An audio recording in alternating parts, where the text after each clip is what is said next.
დავიწყო? ჩემთვის ფიქსი. თელის არის ცნება და ოპტიკის დავიწყებარი იმენა. გაქვესკნელდა და ოპტიკს რა დავეცნება? მაგრამ ოპტიკსი იყო მაგრამ დეტაუტირა. სალამი მეგობრებო. გამარჯობა მეგობრებო. რა ხდება, სად ვართ, რა გვინდა და რატომ წერთ ამ ყველაფერს? დღეს ჩვენ ვიმყოფებით Founders Inc-ში, რომელიც არის early stage სტარტაპების accelerator პროგრამა. ანუ ინვესტიციას დებენ ახალბედა სტარტაპებში. ოკეი, მარი. სანამ დავიწყებთ ძალიან ბევრი საინტერესო თემის ჩაშლას, ეს პოდკასტი მე მინდა და შენ გინდა რომ იყოს იმ ხალხისთვის და ისეთი ადამიანებისთვის, ვისაც აქვს ანტრეპრენერული სულწრაფვა, შეძახიან მიზნები, უნდათ რაღაცის შექმნა, ღირებულების შემოტანა, თუნდაც საქართველოს ბაზარზე, თუნდაც უცხოურ ბაზარზე, ან უნდათ მე უკვე ამერიკაში წამოსვლა, Silicon Valley-ზე, ეს ყველაფერია fundraising-ის. ბევრი დეტალები არის რა. შენ 2 წელი აქ ცხოვრობ. მე კიდევ ადაპტაციას გავდივარ და ეხლა უკვე ფუნქციონალიან პერიოდში შეიძლება ძალიან კარგად გამოგდის ადაპტაცია. ნახოთ, ხო და მოკლედ ამ ეგ დეტალები რაღაც და მე პროცესში შენგან მინდა რომ აი ზუსტად ისეთი რაღაცა კლიშეები დავარღვიოთ, სტერეოტიპები დავარღვიოთ ქართულ ბიზნესში, იმიტომ ქართულ თემაში ცოტა აი ეს რეალური ანტრეპრენერშიპები და ეს fundraising-ის დეტალები, ინვესტორები, სხვანაირად ხდება და სხვა მოლოდინები არის და რეალურად რა ხდება და როგორ ხდება აქ. და რატო არის საინტერესო საფრანგეთის კონკრეტულად, იმიტომ რომ მაინც სტატებიც განსხვავებულია ერთმანეთთან ბიზნეს კუთხით, ხო? საფრანგეთის ძალიან სპეციფიკური არის. მე ვიყავი 1 კვირით და მე ძალიან ბევრი საინტერესო ისტორია მოგწონდა. შენ იყავით Equix-ზე ჩამოსული, რაც იყო ბუმი. Equix-ზე ვიყავი, მაგრამ სადღაც რო გადიხარ და კაფეში ჯდები, იქ გვერდზე ვიღაცა ლაპარაკობს AI-ზე და ეგ უკვე ხედავ რომ აქ ცოტა სხვა რაღაცა და აი და იქ რა ქვია Golden Gate Bridge-ზე რო გადადიხარ და Sam Altman-ი რო ხდება და მასთან ერთად selfies რო იღებ. ეგეთი შემთხვევა ნამდვილად იყო, იქ რა ქვია Twitter-ზე დაპოსტა ფოტო ერთ-ერთმა ადამიანმა, ვისაც ვახოლოებ. ხო და პროსტ ეს შეხვდა და გადაიღეს ფოტო. ოკეი. ძალიან საინტერესო. დავიწყოთ მოდი პირველ რიგში, სადაც ხარ ჩვენ ვართ. ეს რა ადგილია, სადაც ხარ ჩვენ ვართ. შენ რა stage-ზე ხარ და მოკლედ სად უყოფებით მოკლედ რა. ხო, Founders Inc არის accelerator პროგრამა, ანუ პროგრამა, სადაც early stage სტარტაპებზე, ახალბედა სტარტაპებში დებენ ინვესტიციას. ეს არ იგულისხმება ძალიან დიდი ინვესტიცია, მაგრამ საწყისი და საკმაოდ ღირებული. გაძლევენ უფასო workspace, რომელიც სამუდამოდ გექნება, სანამ შენ არ გადაწყვეტ რომ ოფისი შექმნა შენით და შეიძინო და ასე შემდეგ. და ასევე არის 3 სტუდია, სადაც ადამიანებს შეუძლიათ კონტენტი ჩაწეროთ და მათ შორის ერთ-ერთი არის ეს. მე ვარ stage 1-ზე, რომელიც არის სანამ გადაწყვეტილებას მიიღებენ ჩემზე, გასაუბრება გავიარე, მოვეწონე და მომცეს 2 კვირა აქედან უნდა ვიმუშაო და ამ 2 კვირის განმავლობაში რაღაც უნდა გაიზარდოს ჩემ კომპანიაში. და ასევე კომუნიკაცია უნდა დავამყარო ამ ხალხთან და თუ მოვეწონე დამტოვებენ და ჩადებენ ჩემში ინვესტიციას.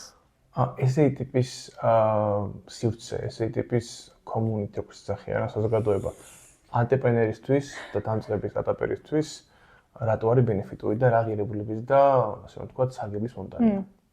ურთიერთობები და networking-ი არის ყველაზე მნიშვნელოვანი ბიზნესმენისთვის. ამას მნიშვნელობა არ აქვს შეხარ ტექსტ სივრცეში, ან პროდუქტს ქმნი, ფიზიკურ პროდუქტს, consumer product, არ აქვს ამას მნიშვნელობა. ურთიერთობები და კომუნიკაცია ხალხთან არის ძალიან მნიშვნელოვანი. სან-ფრანცისკოს ეძახიან webs. Web-ი ანუ აი მაგალითად ობობის Excel-ს ეძახიან ურთიერთობებისთვის, სადაც შენ ერთ ადამიანს რო გაიცნობ, მე გაიგებ რომ ის იმას იცნობს იმ ინვესტორს, რომელიც შენ მოგწონს და შენ გინდა რომ კომპანიაში ინვესტიცია ჩადოს. მე ამას ინტროს თხოვ, იმიტომ რომ ეს ამას იცნობს და ამან თუ warm intro გააკეთა შენი, ძალიან დიდი შანსი არის რომ ამ ადამიანს უკვე შენზე კარგი წარმოდგენა შეექმნას. იმიტომ რომ ეს ამას ენდობა და აქედან გამომდინარე შენს კარგი ჩანხარ. ანუ ურთიერთობები არის ყველაზე მნიშვნელოვანი და მე ვისწავ ადამიანს, რომელიც მოხვდა ერთ-ერთ უმაგრეს accelerator პროგრამაში HF0-ში, სადაც 6 ადამიანმა გაუკეთა warm intro. და დაახლოებით 80% ეგ იყო მიზეზი, რატომაც მიიღეს. და ეს ადამიანები HF0-ში იყვნენ თვითონ. და გადამწყვეტები და რაღაც ის HF0 რა არის? HF0 არის, აი როგორც ეხა ეს ხო არის დამწყები accelerator პროგრამა, სადაც დამწყებ ფაუნდერებს. ის არის აი second time founder უკვე ერთი კომპანია შექმნა. კი და აი ვაგით 11 წელი რო კომპანია ქონდა და ეხა მეორე კომპანიას რო Charlie Chop და ისიც რო უკვე წარმატებულია და რაღაცა, აი ძალიან ცოტა ადამიანი ხვდება, დებენ მილიონს შენ კომპანიაში, გაცხოვრებენ რაღაც სასწაულ mention-ში, დიდეს სახლში, თავისი ტრენერებით და მთელი ამებით და ეს სამითვე უნდა იყოს გამოკეტილი თითქმის იმ სახლში და უნდა იმუშაო, რომ ანუ არ მოგინდეს იქიდან გასვლა. ოკეი. რო კომპანია აწიო და ყველა კომპანია თითქმის ვინც იქ იყო, რა მილიონებით გაიზარდა. იმიტომ რომ გარემოს და network-ს აქვს ყველაზე დიდი მნიშვნელობა. და რაღაცნაირი ალბათ ოქროს იარლიკიც აი ეგრო უკვე მანდ რო ხარ უკვე ძალიან დიდი პრესტიჟია და ინვესტორები სხვანაირად გიყურებენ და ყველაფერი რა. ანუ ხო. კი, ყველაფერი არის ადამიანზე და ნაკლებად პროდუქტზე. აი ძალიან საინტერესო თემა არის. საქართველოში და ზოგადად ბიზნეს სფეროში აი ესეთი წარმოდგენაა ძალიან ხშირად რომ შენ თუ გინდა რომ თუნდაც ფანდრეიზინგი მოიპოვო, ამ ვიღაც ინვესტორი რაღაცა მოყოფილო რაღაცა დაინტერესო, აი გაწკიპენებული იყოს ყველაფერი pitch deck-ი ისე იმასთან ესე ლაპარაკო რაღაც ესე. საქართველოში ამწუხაროდ ეგ დაფინანსების თემა ერთი ჯიტა გვაქვს და შენ ეხლა ვიღაცას private investor-ი თუ იქნება ვიღაცის. და ეგ დიდი პრობლემა არის რა. არ არის დიდი თემა. ეხლა ეს საქართველოს ძალიან დიდი არის, გასაგებია და ამერიკა უბრალოდ სან-ფრანცისკო და ბევრი თემა. ხო, იცი რა არის, ეხლა ეგ ეს შედარებას დიდად სამართლიანი არ არის, იმიტომ რომ საქართველოს ეკონომიკური მდგომარეობა რთული არის. და network-ი, თვითონ ეს ტექნოლოგიები, ეს ყველაფერი კიდევ early stage-ი არის. არ გაპერმა თუ პრობლემას საქართველოში ამაზე სტარტაპერის პერსპექტივიდან სტარტაპერმა იქ პერსპექტივა რომ შეიცვალოს ინვესტორს არ აქვს ერთი ქცევა. ამ ხალხი არა რომელიც დაფინანსებელია მაგ მაინდსეტით. ალბათ ეს პოდკასტი და ზოგადად ეს საინტერესო კიდევ უფრო იმისთვის იქნება ვინცაც წამოსვლა უნდა ამერიკაში და სან-ფრანცისკოში, იმიტომ რომ იქ სხვა მენტალობა არის, მაგ საერთოდ სხვაგან არიან რა და ბიზნესის მითემის და ხა მე რა არასწორადაც ასწავლიან რა, ანუ გზებს თვითონ აი ამ stage-ებს რა, ყოველი ნაბიჯი როგორი არის არასწორად მიყვება ხალხი, იმიტომ რომ არასწორად ასწავლიან. მე სანამ აქ არ ჩამოვიდე, სან-ფრანცისკოში ცხოვრება არ დავიწყე. პირველი კომპანია ფლორიდაში დავიწყე. სანამ სან-ფრანცისკოში არ ჩამოვედი და ჩემით არ გამოვცადე აქ ყველაფერი, მე ზუსტად იმ მაინდსეტზე ვიყავი. აი მოდი ხა სულ ლაპარაკობთ, რაღაცა ჩვენი პოზიციები დავაფიქსირებ, მოდი მაგალითები იქნება ძალიან კაი ალბათ. აი რამოდენიმე რიგით მაგალითი მითხარი, სადაც ანუ გავუტეხავთ იმ სტერეოტიპს, რომ ინვესტიციის მოზიდვა ფულის შოვნა, მარტივად რომ თქვა, წარმატებული ბიზნესის აშენება და networking და ამბავი, ანუ ზოგადად ყველაფერი წარმატების მიღწევა და პირველი დაფინანსების მოპოვება შენი იდეისთვის, სტარტაპისთვის არის მხოლოდ რა ტიპაჟი ხარ და რა დონეზე თავდაჯერებული ხარ და კარგი ტიპი ხარ და ასევე კონექშენები. მინდა რომ არ მხოლოდ, მაგრამ ყველაზე მთავარი. უმთავრესი რა, აი მითხარი რამოდენიმე კარგი მაგალითი ისტორია, რომელიც გამყარებს ამ მოსაზრებას რა. ნუ ისტორია ძალიან ბევრი არის ესეთი. ნუ ჩემი network-იდან მოვყვები ამ ისტორიებს. ვისნობ ძალიან ბევრ ადამიანს, ვინც უკვე ჩემი მეგობარიც არის, რომლებიც არიან second time founder-ები. ანუ უკვე მეორე კომპანია აქვთ დაარსებული და პირველი ძალიან წარმატებული. ნუ მაგ შემთხვევაში ქვია second time founder. ეს ადამიანები არიან Thiel fellow-ები, ანუ პიტერ თიელის fellowship-ის წევრები, რომელიც ესეთი accelerator-ი არის, თვითონ გაძლევენ ფულს ყველანაირი პროცენტის გარეშე. მოკლედ ეს ხალხი ამათმა რაც არ უნდა შექმნან ახლა, არ აქვს მნიშვნელობა. ძალიან ბევრ ადამიანს მომდება მათში ინვესტიციის ჩადება. ძალიან ბევრს. და ამათ გაფილტრვა მოუწევთ და ასე შემდეგ. და რატომ? ჯერ პირველი რომ proof-ი აქვთ უკვე დამტკიცებული აქვთ თავიანთი თავი. მერე მეორე. ამ პროცესში, როდესაც ამათმა პირველი კომპანია შექმნეს, ძალიან ბევრი ადამიანი გაიცნეს. აი ძალიან ბევრი ამ სფეროში. და შეუძლიათ ნებისმიერს დაურეკონ და წარდგენად ხოვან ინვესტორებთან. ან ეს ადამიანები angel checks დაუწერენ რა, ანუ early stage checks დაუწერენ. ეგ პირველი.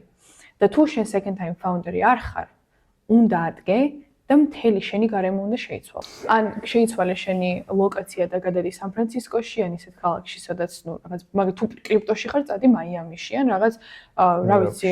ხო, ან მაგალითად წად თუ ნიუ-იორკის ძალიან კარგი არის. მაგრამ სან-ფრანცისკო ნუ აი ტექნოლოგიებისთვის არის იდეალური და თუ ევროპაში ხარ, მე პირადად დიდად არ მიმოგზაური ევროპაში ბიზნესის გამო, მაგრამ ერთხელ ვიყავი ამსტერდამში. და ამსტერდამში ძალიან ბევრი სტარტაპი არის.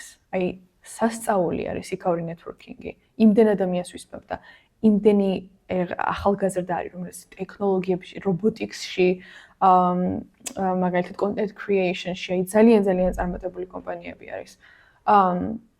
ჯერ შეიცვალე ლოკაცია, ან ისეთ ისეთ ხალხთან დაიწყე კომუნიკაცია შენს გარშემო, სადაც იცი რომ ეს ხალხი არიან ბიზნესმენები. ერთი ძალიან საინტერესო ისტორია მაქვს. ჩემმა ერთ-ერთმა მეგობარმა აწია ზუსტად ახლა დაახლოებით 7 მილიონი ინვესტიციებით და მიყვებოდა ამ ამბავს, რომ მისი მეგობარი იყო დეიტზე წასული სადღაც რესტორანში სან-ფრანცისკოში. და ზუსტად აი ეგ მომენტი არის, კიდევ ერთი ისტორია მაქვს ამის მერე. ძალიან საინტერესო არის ზუსტად აი ეგეთ ადგილებში, სადაც აი მაგალითად რესტორანში ხარ, ან ჯიმში ხარ რაღაცა და უცბად ყურს მოკრავ, შენ გვერდით ვიღაც ბიზნესმენები, ვიღაც ხალხი საუბრობს. და ისინი ლაპარაკობდნენ ზუსტად ამ ჩემ მეგობარზე, რომ ის იყო ამ თვის ყველაზე, ასე ვთქვათ, hot take, ანუ ყველაზე ისეთი განხილვადი ადამიანი იყო, იმიტომ რომ აწია ეს ინვესტიციები და მე მისმა მეგობარმა გაიგო და ამან ამას უთხრა. და კიდე ზუსტად ესეთი მქონდა. და შენ ის გამოგჩა ძალიან მნიშვნელოვანი ამ დეტალში, რამ ხელმისაწვდომობა ქონდა connection-ებს და რეკომენდაციებს 80%. და ეს connection-ები რო აქ ხარ ყოფილიყო, არ იქნებოდა, ხო?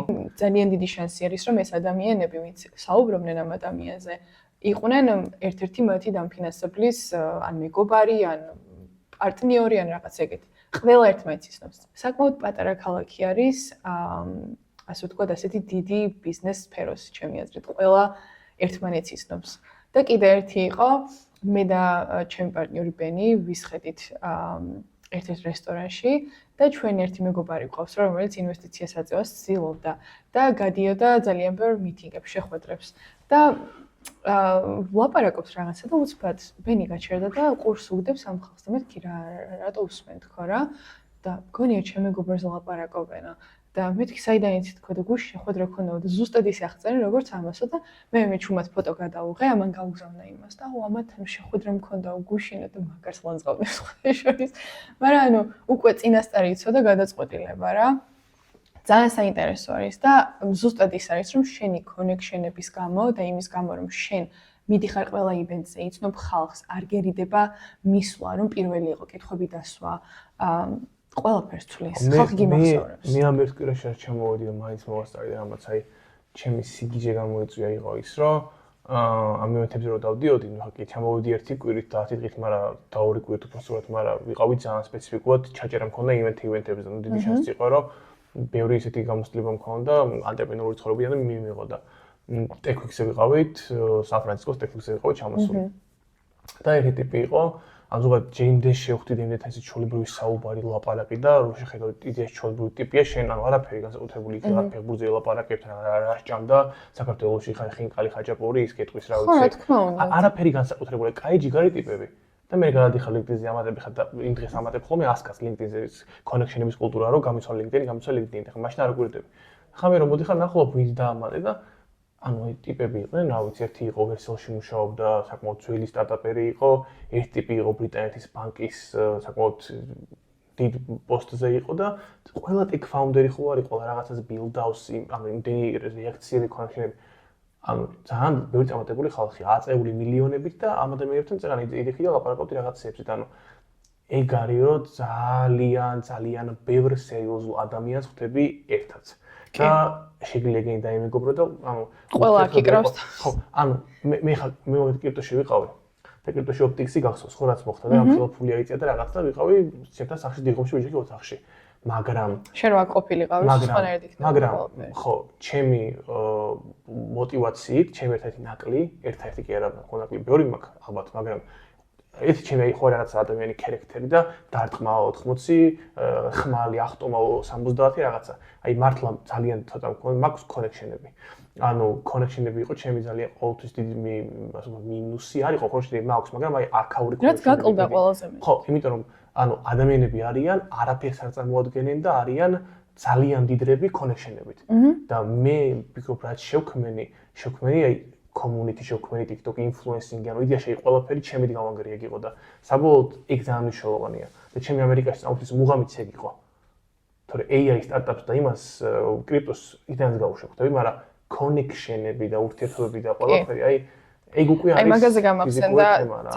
ძალიან ჭკვიანმა ადამიანმა მითხრა აქ, რომ ფაუნდერი იცი წარმატებული არისო, როდესაცო მისი უმეტესობა დრო, working დრო არისო, მობილურზე ლაპარაკიო. სულ ხალხზე ლაპარაკება. სულ ვიღაცას ურეკავს, სულ შეხვედრებს აწარმოებს, სულ ინტროებს ითხოვს, სულ ვიღაცას შეხვედრას, აი გამარჯობა, აი ხო გახსოვ არა, აი შეგიძლია ინტრო გამიკეთო ამასთან, ან მეგობრს გადაურეკოს და აი შენ ხო იმას იცნობ და აი სულ ესეთი როჟები არიან ის ადამიანები, ვინც ყველაზე წარმატებულები არიან ჩემს სფეროში, ანუ ჩემს გარშემო, ჩემს წრეში უკვე ვინც გავიცანი. ყველა წარმატებული როჟები ეგენი არიან. ისინი აწყობენ ივენთებს, სან-ფრანცისკოში თან ესეთი რაღაც არის, რომ ყველა წარმატებულ ფაუნდერს აქვს თავისი ნიშა რა. ერთ-ერთი ჩემი მეგობარი არის ტიმი, რომელმაც მე და ბენს მოგცა დასარჩენი 2 კვირა აქ სანამ სახლს ვიპოვედით და სანამ ეს სამსახურს ვიპოვეთ მთელი ამები და ტიმს აქვს ესეთი ნიშა თავისი შეხვედრების, რაც არის poker nights. სადაც ექსკლუზიურად პატიჟებს გამორჩეულ მეგობრებს, ფაუნდერებს, რა თქმა უნდა და ინჟინრებს პოკერის ღამეზე. და ჩვენ ვთამაშობთ პოკერს რაღაცა 11 საათამდე რაღაცა და უგზავნით ერთმანეთს party full-ზე. კიდევ არის ახლა ესა რა ქვია, ძალიან ბევრი კომპანიები, მაგალითად Residency არის ერთ-ერთი Founders Residency, რომელიც მართავს ძალიან საინტერესო წვეულებებს, აი თავის კაბებით და იმეებით. და მე მაგალითად მოვიფიქრე ასეთი რაღაც, რაც უკვე ერთხელ გავაკეთე და მეორე დაც ვაპირებ ძალიან მალე. თან ჩვენი ქვეყნის კულტურის ჩანერგვას ვცდილობ სან-ფრანცისკოში. ქართულ სუფრას ვაკეთებ ჩემთან სახლში.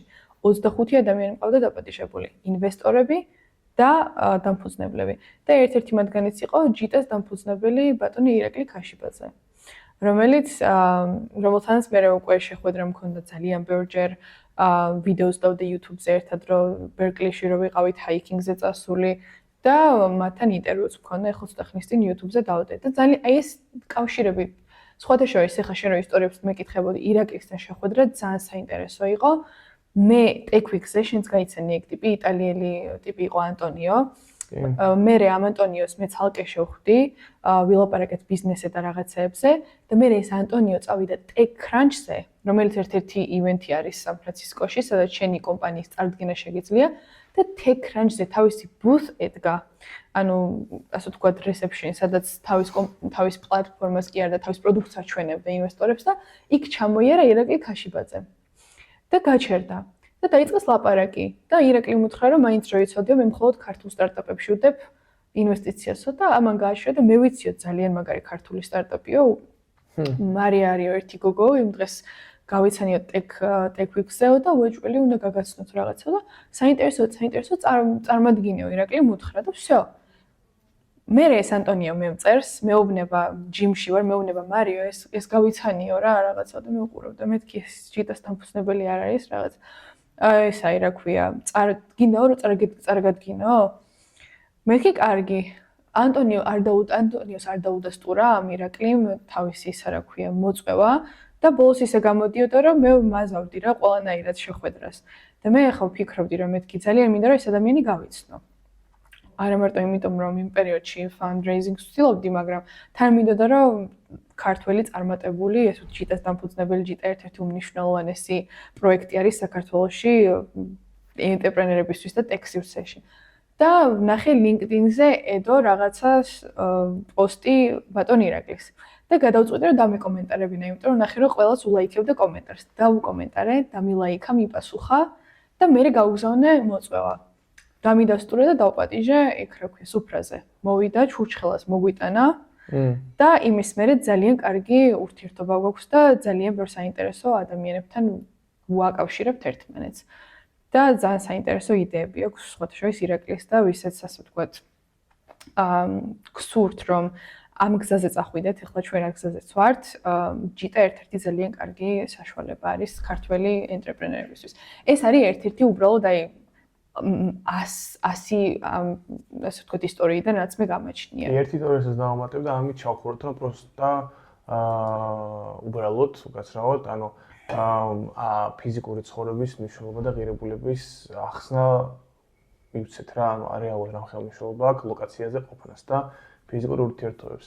მე ვიყავი ერთ-ერთ ამ ტექნიკის ზოგადად Web3 და კრიპტოს კონცეფტი მოიკოჭლებდა, უფრო სულ AI-ზე იყო თემა ჩაჭერილი რა. და კრიპტოს ერთ-ერთი ივენთი იყო, სადაც ვიყავი და მან გავიცანი ერთი ბიჭი, რომელთანაც აი ყველაზე ახლო ურთიერთობა დავიჭერე და ვინც ახლა დავახლოვდი, ახლა მალე შევხვდები, გუშინ ჩამოვედი რეალურად და მოკლედ ეს ბიჭი იყო მაგ ივენტზე, გამოვიდა, just pitch whatever you want ესე ერქვა, იმას რაღაცა შაბლონი იყო და გადიოდი ლაპარაკობდი შენს იმას რა სტარტაპს. ამ ბიჭმა ელაპარაკა რომ cyber security ტიპი ვარ, ესე მოყვა, არანაირ რაღაც pitching session-ი არ იყო და იქ პოსტა ვიღაც ტიპი იყო, რომელიც იყო წარმოადგენელი კონფიდენციალური თემატων ხო არ ვილაპარაკა არსად და ქართულად არ ვიტყვი ამას რა. იყო წარმოადგენელი Solana-ს ერთ-ერთი ყველაზე დიდი გიგანტური პლატფორმის, რომელსაც ყველა იყენებს, მაგრამ აღარ დავასახელებ რა არის და ამ რაღაცებს, მოკლედ აქვთ რაღაცა next რაღაცა, რომელშიც cyber security ჭირდებათ. და ამ ბიჭს რომ მოусმინეს, ის ტიპი არც ჯიური არ იყო. პრინჩამ ტიპი იყო რა. და ელაპარაკა და ამ ტიპს გაიჩითა, აი მართლა life changing 딜ი ვისგან. ეხლა არ მინდა სახელება, ამიტომ რომ მივეცი პირობა, ქართულადაც მივეცი პირობა და უცხოურადაც რომ არ ველაპარაკებდი არსად. მაგრამ кейსია რა, ძალიან დიდი რომ ამ ტიპს იმხელა 딜ი შეუვიდა, რომ თავისი cyber security კომპანია სტარტაპისთვის, რომელიც სერვის კომპანია იყო ასე ვთქვათ, მაინც მართლა life changing იყო და ეხლა ეს ბიჭი აქ ბოლომდე რჩება, ეგეთი surviving mode იქონდა, რომ არ დაბრუნდებოდა თავისთან აზიაში ან ვერა და ერთი რაღაც იყო, უბრალოდ ტიპი მივიდა და ილაპარაკა, იქ ვიღაცამ რაღაცა გაიგო რა. და ეხლა ეს რომ შეადარო თუმცა საქართველოზე კი არა ყველასთან, ну ეხლა რამხელა კომპანიაზეა საუბარი, просто არ ვილაპარაკებ რა, უბრალოდ ну იმხელა გიგანტი კომპანიების ტიპები დაიარებიან და იყურებიან აქეთ-იქით, რომ თქმა უნდა, არ ეს არის. ვისაც წამუკრავს ტვინს და სადაც შემოხედავენ და სად მოეწონები და სად რაღაცას გაარტყავ არ იცი. ეგ არის სან-ფრანცისკოს მუღამი რა. მაგრამ აი მე მინდა ერთ-ერთ უნიშნულოვანეს ტოპიკის წამოვწიოთ. ჩვენ ძალიან ბევრი ვილაპარაკეთ fundraising-ზე, მაგრამ არ ვილაპარაკობთ პრიორიტეტებზე. თვითონ სტარტაპის მფლობელი რო ხარ და როგორ უნდა მიხვდე რომ შენი კომპანია იქნება წარმატებული და შენ თუ ხარ ვაფშე ამისთვის შექმნილი. აი ხლა ეს თემა ჩავხურე სან-ფრანცისკოს თავისი და ზოგადად აქ ცხოვრებას კონკრეტულად ღირებულება აქვს მივაინჭეთ, რაღაცა ბენეფიტები უკვე დავინახეთ და ეხლა დავიწყოთ უშუალოდ ჩვენ რას ვაკეთებთ მაგაზე საუბარი. შენი დაიწყე და მთლიან ვილაპარაკე, ანუ რა გამოწვევებია, რა ჩელენჯებია, რა დაინახე, რაში წაიკეცი, სადად ექი და კიდე რა გონია რომ გამოსწორებელი გაქვს და მე რა ღირებულების მომტანი არის შენი Archeo AI. აბა და მე ვილაპარაკებ. თუ იმაზე უნდა ვილაპარაკოთ, რა არის ჩვენი, ასე ვთქვათ, გამოცდილება founder sphero-ში, დავიწყებ იმით, რომ ჩემი პირველი ინსპირაცია და ასე ვთქვათ, რეალიზაცია, რომ მე რაღაც უნდა შემექმნა, იყო დაახლოებით წელიწადნახევრის წინ, როდესაც მე და ბენი წავედით პატარა მოგზაურობაში ევროპაში, ქორწილში დაგვპატიჟეს და ქორწილი იყო Thiel Fellows. ანუ პროგრამა, რომელიც ვახსენე, პიტერ თიელი არის Facebook-ის პირველი ინვესტორი და ამ ადამიანმა შექმნა, ძალიან წარმატებული ადამიანი, ამ ადამიანმა შექმნა ასეთი პროგრამა, სადაც ესე $500,000 აძლევს ფაუნდერებს უფასო, აი ყველანაირი პროცენტის გარეშე. მაგრამ 0.1% ხდება. და ბენი მოხდა, როდესაც იყო 2020 წელს.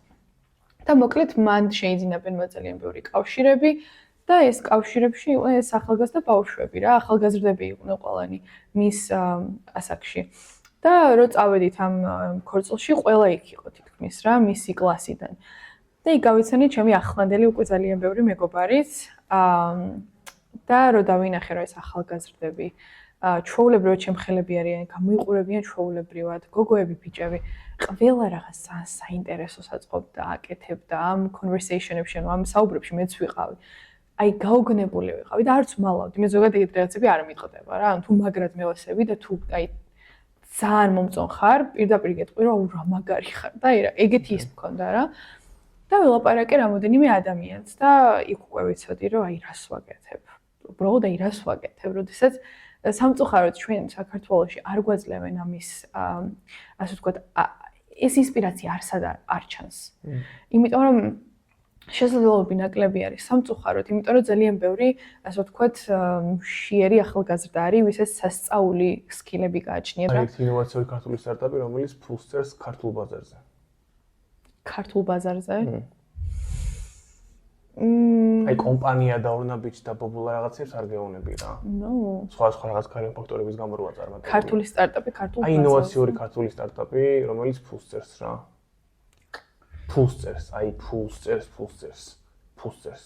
კარგად რა. აი მარტო საქართველოში რო აქვს? მარტო საქართველოში რო. არ ვიცი, მარტო საქართველოში არ ვიცი. შენიცი? კაი. რეგიონზე?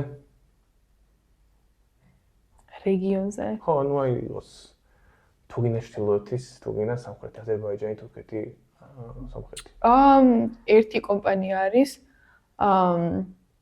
დამოვიწყდა სახელი, მაგრამ დამფუძნებელი გავიცანი, გეგო წურწუმი აქ გავიცანი, Stripe-ის მსგავსი პლატფორმა შექმნა, რომ ეს ადამიანი მოხდა Y Combinator-ში, პირველი ქართველი თუ მეორე ქართველი კომპანია, სტარტაპი არის და კომპანია, რომელიც მან მოხდა და საკმაოდ წარმატებული იყო. ზუსტად რამდენი შესახე ჩემს ალაპარაკო არ არის, მაგრამ Soviet Union ანუ მარტო პოსტსაბჭოთა კავშირის ქვეყნებისთვის შექმნა Stripe-ის მსგავსი პლატფორმა. ხო, პოსტსაბჭოთა ქვეყნები ძალიან დიდი არის, აღმოსავლეთ ევროპას პოსტსაბჭოთა ქვეყნები არის. ხო, მაგრამ ხო, ანუ შეიძლება რაღაცები იყოს უკვე გარშემო. ქართული სტარტაპი. საუბარი, ხო, აი, სუფთა ქართულზე ვიძახდი კიდევ უფრო ხარ რეგიონს ალბათ მაინცოდ არ შევეხე. რეგიონში ალბათ იქნებიან ბევრი რა, არ ვიცი ქართული სტარტაპ ქვეყნის სამყარო როგორი არის, მაგრამ რეგიონზე ხა ვინც გაიც ალბათ უკვე სერვის კომპანიები იქნება. აი, ძალიან ბევრ ფულებს რო წერდეს, მილიონებს და მილიარდებს. ანუ მე მაგას ვილაპარაკები და არა იმაზე ხარ, რომ რაღაც subscription-ი გააკეთე და ისე რაღაც გაყიდე და მარჟა მოუგე. ანუ პრობლემა არის უბრალოდ ის, რომ 3.5 მილიონი ხალხი საკმარისი არ არის. ყიდულობით უნარიანობაც არ არის, ხო, შეიძლება ძალიან წარმატებული აი მონოპოლია unicorn კომპანიებისთვის. ძალიან რთული არის. დაჟე აქაური კომპანიებიც კი გლობალზე გადიან და არა მარტო ამერიკის მასშტაბზე. ანუ ეგრე არ ხდება ზოგადად. ისეთი რაღაც უნდა შექმნა, თუ რაღაც მილიარდების და მილიონების შოვნა გინდა, რომ ქართული ბევრი რამე შეიძლება შეიქმნას, რომელიც არ იქნება. შეიძლება ქართული შექმნა, მაგრამ შენი მარკეტი არ უნდა იყოს მარტო საქართველოს მომხმარებელზე. თუ გინდა რომ მილიონები და მილიარდები აკეთო. იმიტომ რომ ჯერ პირველი იგი ერიცხება ლარებში და კონვერტაცია ლარის დოლარებში ნუ ძალიან ცოტაა. არა, ამერიკაში ცხოვრობ და მიგონები საქართველოში ცხოვრობ, წარმოგიდგენ საქართველოშივე შვები აკეთებს სტარტაპს რა. ხო, მაგრამ თუ ჭკვიანი ხარ, უნდა მოახერხო ისე, რომ ამერიკიდან შემოიტანო ეგ ფული, უცხოეთიდან. რომ ქართველი ხალხი მინდა უბრალოდ რომ ანუ საქართველოში ანუ არ არის ქართული სტარტაპ სამყარო საერთო მოწოდების სიმაღლეზე ძალიან რთულია რა. ხო, და ეგ ხალხის ბრალი არ არის. არა, ძალიან ბევრი ბრალი ერთიანად. ნუ ხალხის ბრალი არ არის, კულტურის ბრალი არის და ის რომ ჩვენ არ მოგვეცა არასდროს იმის ფაზა ცხოვრების ჩვენს ისტორიაში, სადაც ხალხს ესე თავისუფლად მინვესტიციებს მისცემდნენ, რომ აი შენ რაღაც შექმენი და ეხლა საბჭოთა კავშირი დაგაფინანსებ, ეგრე არ ხარ. საინვესტიციო სამყარო არის, ნუ აი არ ვიცი. ხო, შენაც გინდა ის შექმენი და აი მე მქონია რამდენიმე кейსი კრიპტო პროექტებზეც ინვესტორებთან შეხვედრა მქონდა. ანუ ადამიანები არიან, აი მქონია რომ სადღაც ტომარად გადამაცვალდნენ და გამიტაცებდნენ და ანუ ისეთი გარემო იყო რომ მან ანუ ხო რა ანუ ინვესტორების მხარეც ძალიან ბევრი რამე ვინ უნდა შეიძლება არა მარტო ეგ არის გაჭირვება ბევრი რამეა რაც ბიზნეს სფერო ძალიან ტოქსიკურია საქართველოში აი შენ თუ რაღაცაში რაღაცას ასწავლი შექმენი და აი გაიქაჩე და მართლა რაღაც ღირებული დადე არ დაგანებებენ თავს ანუ გარგა გახარებენ კიდეც რა არა ეხლა ბოლო შეიძლება ჰელოვინის აქცია დადო და გამოგაცხადო სატანად რაღაც მე ვნახე ხა ალტასე და ჰელოვინის პოსტერი და ხო, მოკლედ, ანუ იმის თქმა მინდა უბრალოდ, რომ აი ტიპას გააჩნია, აი თუ სტარტაპერი ხარ მართლა ინოვატორი, უბრალოდ იცი რა არის? კი ვიძახე რაღაც ვერ მიაღწევ. ეხლა მაგალითად ჩემი პროექტი. ეხლა საიდან წერს ფულს? საქართველოდან. ხო, ანუ დაწყებული თემა, ახალი თემა არის. ჩემი პროექტის 70% საქართველოდან წერს. მაგრამ ეხლა ხვდებით რომ საქართველო არის უბრალოდ ბეტა, ტესტ, სუპერ რაღაცა ფაზა, სადაც აი არაფერი არ არის ოდნავ მაინც იმასთან რაც გვინდა, ხო? იმიტომ რომ აი მართლა ხა ვიდეოები გადავიღე, გავაგდე, რა ვიცი, 100-100 გავიდე, 60 ხა გაიგო ხალხმა გაბაზრდა და ჩემი პლატფორმა რა. მაგრამ აი აღარა თავზე მოძალდა თუ მართლა მე ვლაპარაკობ მილიონებზე, ვლაპარაკობ დიდ რაღაცაზე, unicorn-ის შექმნაზე ვლაპარაკობ რა. ხო, ნუ you have both უნდა გავიცი რა, სადაც მომენტში აღ მოიწევს ასვლა. წარილა ხა ძალიან ბევრი ადამიანი თაგვესხმება თავს ამის გამო, რომ აი საქართველო რაც რეალობა არის? არა, რეალობა. ეხლა ჩვენ არქივზე ვლაპარაკობდით და გადავხედეთ სხვა თემას, მაგრამ ეს ძალიან მნიშვნელოვანი თემა იყო, რომელზეც მოგვესაუბრა მაინც. ეხლა რა ეტაპზე ხარ? რა გამოწვევებია და აი ეს პლატფორმა უშუალოდ აი ამ ინტერიერის დიზაინის სამყაროში რადგან ეს გამოყენებადია სახედავ მომავალში. არქია არის ჩემი აზრით და უკვე ძალიან ბევრი ადამიანის აზრით, ვისაც შევხვდი და ვაჩვენე, ძალიან ინოვაციური და თითქმის მონოპოლია ინტერიერის და ექსტერიერის დიზაინის სივრცეში. და მე არ გულისხმობ არქიტექტურულ დეტალურ ნახაზებს და არ გულისხმობ ჩანაცვლებას, მე გულისხმობ დახმარებას დიზაინერების. ჩვენ რასაც ვთვლობთ, ეს არის ნებისმიერ ადამიანს უნდა ჰქონდეს იმის საშუალება, რომ მიიღოს დიზაინერის სერვისი უფრო შეღავათიან ფასად. შენ თუ ხარ ადამიანი, ჩვეულებრივი სახლში მცხოვრები ადამიანი, ვინც რეკონსტრუქციას აკეთებს თავისი სახლის ან დიზაინის შეცვლა უნდა, ან თუნდაც კომოდის ყიდვა უნდა და სახლში დადგმა. არ არის საჭირო, რომ შენ ეს კომოდი შეიძინო იმისთვის, რომ ნახო, როგორ გამოიყურება შენ სახლში. სწორედ ამას ვთვლობთ ჩვენ, რომ მოგცეთ უფასო იდეალური ვიზუალიზაციის პლატფორმა, რომელიც შენთვის აკეთებს დიზაინებს პროფესიონალურად. ანუ როგორც მე დიზაინერი, ინტერიერის დიზაინერი, 5 წლის გამოცდილებით გეკეთებდი ძალიან კარგ დიზაინს, იმიტომ რომ მე მესმის ყველანაირი, ასე ვთქვათ, International Building Codes რო ეძახიან კოდექსები ინტერიერის და არქიტექტურული დიზაინის, ასევე ესმის ამ პლატფორმას და ის გადის ამ თლიან კოდებს, სანამ შენ გაიკეთებს დიზაინს. ასეთი რამ მე ჯერჯერობით მარკეტში არ მინახავს. ეს ვიზუალიზაციის აპლიკაციები, რასაც ჩვენ ვხედავთ მარკეტზე, არის ყველაფერი AI. და მხოლოდ AI არანაირი fine tuning-ი არ ხდება ამის. ანუ fine-tuning-ი? Fine-tuning-ი ანუ დატრენინგება, არ ცვლიან კოდს არ დებენ ისეც, რაც ამას მიმართავს სწორად და გამოიყენებს ამ თულს სწორად. ისინი უბრალოდ AI-ს აძლევენ საშუალებას, რომ ჰალუცინაცია მოახდინოს და რაც უნდა ის შექმნას და ენდობიან. მაგრამ რეალურად AI არის, ასე ვთქვათ, წარმოიდგინეთ ბავშვი, რომელსაც აქვს ძალიან ბევრი შესაძლებლობა, უბრალოდ სწორად უნდა გაზარდო. აი ბეთჰოვენი სანამ გაიზრდებოდა და რაღაც სასწაულებს შექმნიდა რა. სწორად და მუსიკის კლასებზე უნდა შეიყვანო. ეს ზუსტად ეგ მომენტია, რომ უნდა აიღოს AI-ის მოდელი და მიმართოს სწორად და ისეთი, ასე ვთქვათ, სკრიპტი დაუწერო, რასაც შეუძლია რომ სასწაულები გააკეთოს. კრიტიკული კითხვებისთვის თუ ხარ მზად? შენ გამოიყენებდი როგორც დიზაინერი. გვხდება აპლიკაცია და აკეთებს ესეთ რაღაცებს. ან თუნდაც ადამიანი ხარ, ზოგადად სტარტაპერის პერსპექტივა არაა სწორი, იმიტომ რომ შენ უკვე ძალიან ბევრი რამე გესმის.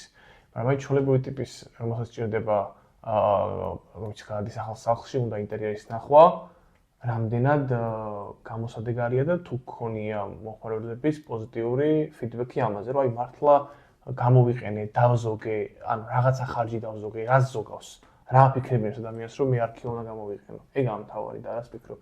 რა ეტაპზე არის ახლა მაგხრივი პლატფორმა? ჩემი აზრით ნებისმიერი ფაუნდერი, რომელიც პლატფორმას ისე შექმნის, რომ თვითონ არ არის პრობლემით შეწუხებული, ჩემი აზრით ეს ფაუნდერი არ არის კარგი ფაუნდერი. ან ჩემი აზრით ის არ ქმნის სწორ პროდუქტს და არ აგვარებს სწორ პრობლემას, ისეთ პრობლემას, რაც ნამდვილად არსებობს.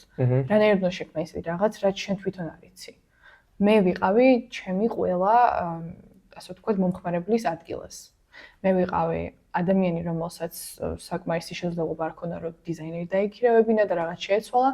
მე ვიყავი დიზაინერიც, რომელიც კარდაკარდ დადიოდა და სემპლების შესარჩევად და რა ქვია, ნაჭრების და რაღაცების შესარჩევად დავუყვებოდი ჩემს კლიენტებს, ვზომავდი სახლს, ფოტოებს ვუღებდი, მე ერთი კვირა უნდებოდი 3D მოდელის აწყობას და ასევე მიმუშავია გაყიდვების ადამიანად furniture store, ანუ ავეჯის მაღაზიაში, სადაც სეილებზე მუშაობდი ყოველდღე და ძალიან კარგად ვიცი, როგორ დამეხმარებოდა პლატფორმა, რომელიც ჩემ კლიენტებს აჩვენებდა, როგორ გამოიყურება პროდუქტი მას სახლში.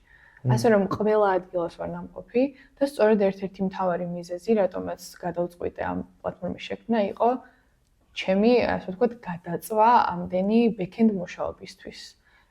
როდესაც სან-ფრანცისკოში ვცხოვრობდი და ხედავდი ხალხი ტექნოლოგიებით რას ქმნიდა და მე მაინც კვირა ვმუშაობდი ერთ პროექტზე, იმისთვის რომ ჩემს კლიენტს ერთ-ერთი ვერსია ინახა, ეგ უკვე ძალიან დიდი პრობლემა იყო ჩემი აზრით. და გადავწყვიტე რომ ეს workflow მთლიანად შემეცვალა. ასე რომ კი, დღემდე просто for fun მაგ-პონჩიც ვიყენებ ხოლმე არქიოს. ალბათ ეგ არის ერთ-ერთი ყველაზე მნიშვნელოვანი თემა, ზოგადად ვიტყვი და შენი კონკრეტული თემისთვისაც, რომ როცა დაინახე საჭიროება და მართლა იგზენი პრობლემა და ის რო შენ გამოსტილი, ეგ გამოვიდა, შენ მქონდა წინა სტარტაპიც, რომელზეც აბსოლუტურად პირდაპირ ვიქნები და წინასწარ მქონდა მოვლენები არ გამოვიდა და იმიტომ რომ არ იყო უბრალოდ შენი სფერო, ეს იყო რაღაც real estate თემებში, ძალიან მაგარი რაღაცა იყო, მაგრამ თუ შენ არ გიწვა, მე მჯერა ადამიანების ბენი. უდიდესი წარმატება მიაღწია, საიდან გამომდინარე 11 წელიანი manufacturing-ში არის რა. და ვსო, მაგის კომპანია შექმნა, სახე გააცრო.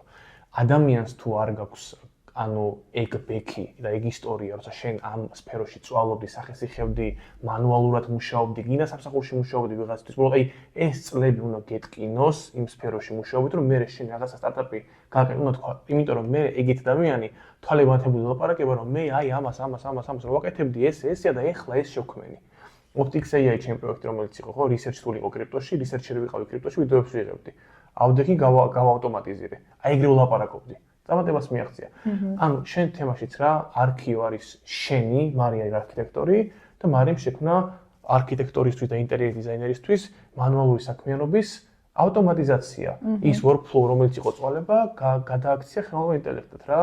და ანუ მე მჯერა მაგის და ყოველთვის მჯერა რომ ეგ არის გასაღები მთავარი რომ შენ ენთუზიაზმს გაძლევს მართლა რა დონეზე გრძნობა რომ ეს სტარტაპი მაგარია. შენ თუ ამას აგზომდა რაღაცა დაწერილი სკრიპტია რომ ეს ვიღაცა რაღაცებს პოსტებს პოლარული თუ რაღაც მზის რაღაცებს აი არ ვარ ფიზიკოსი და რაღაც ფიზიკური სტარტაპი ფიზიკის სტარტაპი მე ხო სისხლელეა ანუ არ მესმის თემა და თქვა რაღაცა ფულია იმაში არა ყოველთვის უნდა აკეთო ის რაც იცი რომ აი მე გამოვიყენებდი მე ვიზავდი რა და აი ზუსტად ეგ არის შეიძლება იდეალურად აღიქმნოდეს სივრცე და სფერო მაგრამ შენ დაინტერესდა რაღაც პრობლემით მართლა შეგაწუხოს და გრძნობდე მიზიდულობას. თუ ეს გაგაჩნია, ეგ ხომ არ არის მერე გარანტი შენი მომავალი ქარიზმის რომ ძალიან ბევრი ადამიანის დაინტერესო, ნეტვორკინგიც აკრიფო და ინვესტორსაც დაინტერესო, აი ტიპაჟი. ეგ ხო არა საბოლოოდ იმის გარანტი რომ აი ესე რომ ლაპარაკობით ეს ისტორია თუ მოყავით არ ვიცი, ტიპა 5 მილიონიაცია ისე რომ revenue არ ქონდა დაწერილი, ანუ ტიპსი ერთი customer-ი ვარ ყავდა 5 მილიონიაცია და მე ბიოს ვკითხე როგორ მეთქი. კი ვახსენეთ. ქარიზმა და ქარაქტერიო. მორტიპია რა მორჩავა. მე როგორ ხო მაგის უკან კიდე ძალიან ბევრი რამე იმალება, იქ უკვე execution კითხვებზე პასუხი უნდა შეძლო ძალიან სწრაფად. ხო და. კი, ანუ ხო ბევრი რამეა. ეგ არის და ერთ-ერთი ყველაზე მნიშვნელოვანი ის არის, რომ შენი კომპანია და შენი სფერო უნდა გესმოდეს ძალიან კარგად. უნდა იცოდე რას აკეთებ, ერთ წინადებაში უნდა შეძლო გადმოცემა შენი კომპანიის, შენი მარკეტი უნდა გესმოდეს, უნდა აჩვენო ყველას, რომ ძალიან კარგად გესმის მთლიანი სფერო. რამდენად წარმატების მომტანი არის, რამდენად შეწუხებული არის ხალხი ამ პრობლემით, შენი კომპეტიტორები კარგად უნდა იცოდე ყველა რას აკეთებს, ვინ არიან, რითი შეგიძლია შენი თავი უფრო წამოწიო წინ გამოაჩინო, შენი ნეტვორკი, ყველაფერზე დიდი მნიშვნელობა აქვს და ამას ესე უბრალოდ გამოუცდელი ადამიანი ესე წამში ვერ მიაღწევს. მაგალითად, ჩემი აზრით, Rivora ჩემი პირველი პლატფორმა, რომელიც იყო open house automation, ანუ უძრავი ქონების აგენტებისთვის იყო შექმნილი რაღაც ავტომაცია. ეგ იყო იდეალური რაღაც, რაც დამეხმარა ძალიან სასწაული ისინი მასწავლა გაკვეთილები. შევქმენი პროდუქტი, რომელიც დაახლოებით 1 წელი დავხარჯე. ასე მე გამოცადე ძალიან ბევრი მარკეტინგული სტრატეგია, ბოლოს ყველაზე წარმატებული გამოდგა Audeki და ბენთან ერთად მივდიოდი, ვითომ წყვილი ვიყავით, რომელსაც სახლის ყიდვა უნდა და შევდიოდი open house-ებზე და ვითომ თავს ვაჩვენებდი, რომ აი მე ის რა ქვია, ძალიან მაინტერესებს სახლი დავათვალიერე რაღაცა, მე ვთქვი, უიცით, მე აი ეს პლატფორმა მაქვს შექმნილი ხოთშორის უძრავი ქონების აგენტებისთვის და თუ გაინტერესებს რაღაცა, მე შენი ბავშვები რა შვებიან და რაღაც ეგეთ საუბრები. ყველაზე მეტად ჭრის ესეთი კომუნიკაცია არის ყველაფერი და ეს მე სად შევიძინე sales-ებში რომ მუშაობდი ავეჯის მაღაზიაში. და მე ამ კომპანიას თავი რო დავანებე, აი ყველაზე იდეალური გაწყვეტილება რომ როგორც არქიოს იდეა მომივიდა, თქვი რომ ოკეი, არ იმუშავა Rivoram, მაგრამ ძალიან ბევრი რამე მასწავლა. და თავის დანებება pivot-ს ეძახიან მაგას და გადადება შეინძველი პროექტის და ასე ვთქვათ შენახვა არის ერთ-ერთი ყველაზე კარგი, ასე ვთქვათ, თვისება ადამიანის. რომ შენ შეგიძლია, ასე ვთქვათ, წახვიდე ამისგან და დატოვა როგორც ეს არის ფაზა ჩემი ცხოვრების რაც უნდა ყოფილიყო, რომ ეს მესწავლა. და მე თვეშიც არ დამჭირდა ესე შევქმენი არქიო. იმიტომ რომ უკვე ერთი რაღაც შევქმენი, მივხვდი რომ ისეთ რაღაც უნდა შემექმნა, რა ჩემი ნიშა იყო, პროდუქტში იმდენი დრო არ უნდა ჩავდო ვიდრე ამ პროდუქტის მარკეტინგში და ხალხის რჩევები არის ყველაზე მნიშვნელოვანი იმისთვის, რომ პროდუქტი დახვეწო.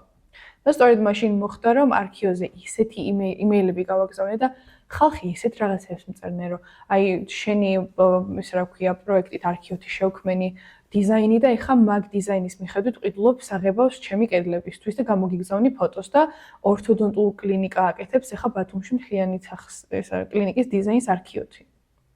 ანუ სასწაული არის მართლა და ასე ვთქვათ ნეგატიური ისინის თუ მოვიდა, რაც ჯერ არ ყოფილა, მაგრამ ველოდები, ეგეც ძალიან კარგი ნიშანი არის. ეს იმას ნიშნავს, რომ ხალხი იყენებს და ხალხს აინტერესებს. და რაღაც უკეთესი გაუმჯობესების იდეები კი, კი, და რაც უფრო მეტი customization request-ებს ეძახიან მაგას, ეგ არის ყველაზე კარგი ნიშანი. თუ ხალხი იტყოს სხვადასხვა feature-ებს ან თვისებებს შენ კომპანიაში, შენ პლატფორმაში, ეგ იმას ნიშნავს, რომ ხალხი ძალიან არის დაინტერესებული და ბევრი რაღაც არსებობს, ბევრი პოტენციალი არის. ესე იგი Ticket.ai ძალიან კარგი ამბავშია. Ticket.ai არის იდეალური შენთვის. ბავშვობიდან ყველაზე მეტად რითიც იყავი დაინტერესებული. ახლა თამაში ვართ ხო? ფეხბურთი. ფეხბურთი. თამაში არ ვიყავით. მაგრამ მაგას თამაში არა, ყველაზე მეტად ლუკა რითიც იყო დაინტერესებული. ზეპირად იცოდა ყველაფერი, ყველა ქვეყნის გუნდის შესახებ, ყველა ასე ვთქვათ, მოთამაშის ისტორია, გოლები, ყველაფერი ზეპირად იცოდა ფეხბურთის შესახებ. და აი ამ სფეროს ისე კარგად ვერავინ ვერ გადმოსცემს და დაატრენინგებს და ასე ვთქვათ, გადმოსცემს მაყურებლისთვის, ის როგორც შენ, ან შენაირი ადამიანები იზამთნენ. იმიტომ რომ შენ ხარ ის, ვინც შენს პლატფორმას გამოიყენებდა, ხო? რეალურად. შენ ხარ ერთ-ერთი მომხმარებელი, ვინც იქნება. მე ვარ არქიოს მომხმარებელი მაგალითად. აი ძალიან ხშირად ვაკეთებ ხოლმე დიზაინებს არქიოთი. და ძალიან საინტერესოა. საინტერესოა. კაი, მაშინ არქივზე დავასრულოთ. ეხლა რა გამოწვევებია და რა არის შენი შემდეგი სამოლგეგმა რა, ანუ რა უნდა გაიარო კი, არქიო მე ვხედავ არქიოს როგორც აი Figma-ს ლეველი არის ინტერიერის და ექსტერიერის დიზაინის, რაც იმას ნიშნავს, რომ შენ არ არის საჭირო იყო გრაფიკული დიზაინერი იმისათვის, რომ დიზაინები შექმნა, იმიტომ რომ არსებობს Figma და Canva, ზუსტად ესე არის არქიო. არ არის საჭირო იყო პროფესიონალი ინტერიერის დიზაინერი იმისათვის, რომ შექმნა იდეალური დიზაინები. და ჩვენი გამოწვევა ახლა არის ვიზრდებით და უკვე ვეხებით არქიტექტურულ ნახაზებს და უფრო კომპლექსურ პროექტებს. ამ ახალ tools, რასაც ვქმნი, features, საკმაოდ ბევრმა ადამიანმა სცადა, რომ ასე ვთქვათ, შეჭიდებოდა და არ გამოვიდა. გარანტია არ არის იმისი, რომ ეს უეჭველი გამოვა, მაგრამ ძალიან, ასე ვთქვათ, exciting news-ები არის და ძალიან იზრდება, ძალიან ბევრი პოტენციალი არის ამ პროდუქტში და ზრდის, ასე ვთქვათ. ასე რომ, ლუკა, სად ხედავ Ticket.ai-ს ერთ წელიწადში რა ფაზაზე იქნება? ერთ წელიწადში საზოგადოების აქტიურობის და ინტენსივობიდან გამომდინარე, მგონია, რომ 2000-დან 3000 paid subscriber-ამდე დიდი პოტენციალი აქვს. ყველაფერს სწორად, როცა გავაკეთებ მარკეტინგის მიმართულებით რა. ჯერ იმიტომ მარკეტინგი არ დაწყებულა და მგონია, რომ კონვერტაცია ზოგადად ძალიან დიდი აქვს ამ სფეროში ადამიანების მოყვანას თუ მართლა იმ რაღაცას მისცემ, რაც სჭირდებათ. თუ შენ სწორად მარკეტინგს წარმართავ, წესით 2000-ზე კი არა ძალიან ბევრი. ხო, არა, ეს ძალიან კონსერვატიული ანალიზი არის და ზოგადად პროგნოზი არის რა, იმიტომ რომ ამ ყველაფერს მარტივად აგიხსნი რა, ამ ყველაფერს იყენებს ხალხი, მაშინ როცა იწყება თამაშები. თამაშები არის ყოველდღე. ამაზე ვფიქრობ, რომ ამ პროექტს ამერიკაშიც გადმოიტან და მაგალითად Super Bowl-ი და ფუტბოლი და ეგეთი სპორტი, კი. სპორტი კი. იმიტომ რომ აქ ძალიან დიდი ამბავი არის Super Bowl. Ticket.ai მხოლოდ ფეხბურთი არაა, ფეხბურთი იწყება, მაგრამ ფეხბურთი არის ალბათ ყველაზე მაინც კომპლექსური და ყველაზე დიდი. და ფეხბურთი ძალიან უნდა დაიხვეწოს, რომ მე სხვა სპორტზე გადავიდეთ რა. არა, იდეა შეიძლება პარალელურად ცალ-ცალკე სპორტებზე მიდიოდეს უკვე აპდეიტი, მაგრამ ჯერ ფეხბურთს ბოლომდე შეიძლება ერთი წელი სხვა სპორტს არ შევეხოთ. ინდონეზე ბევრი რამეა საჭირო რა. ოკეი, საკმაოდ დიდი ამბიცია არის და ძალიან შესაძლებელი არის, ასე ვფიქრობ. ნახოთ, ყველაფერი წინ არის. მოდი შევაჯამოთ მაშინ ჩვენი პოდკასტი, ჩვენი პირველი პოდკასტი, მგონი ძალიან საინტერესო თემებს შევეხეთ. უნდათ. და ძალიან ბევრ თემებზეც გადავხდით, იმიტომ რომ ძალიან მე ვფიქრობ, რომ ბევრი არის გასახილველი და სალაპარაკო ამ ასე ვთქვათ სფეროზე, რაც არის entrepreneurship, ანუ ბიზნეს სფერო, განსაკუთრებით სან-ფრანცისკოში და ამერიკაში და Silicon Valley-ში, ასე რომ დაწერთ კომენტარებში თქვენი კითხვები ან იდეები, რაზე გინდათ რომ ვილაპარაკოთ შემდეგ პოდკასტში. დროებით. დროებით.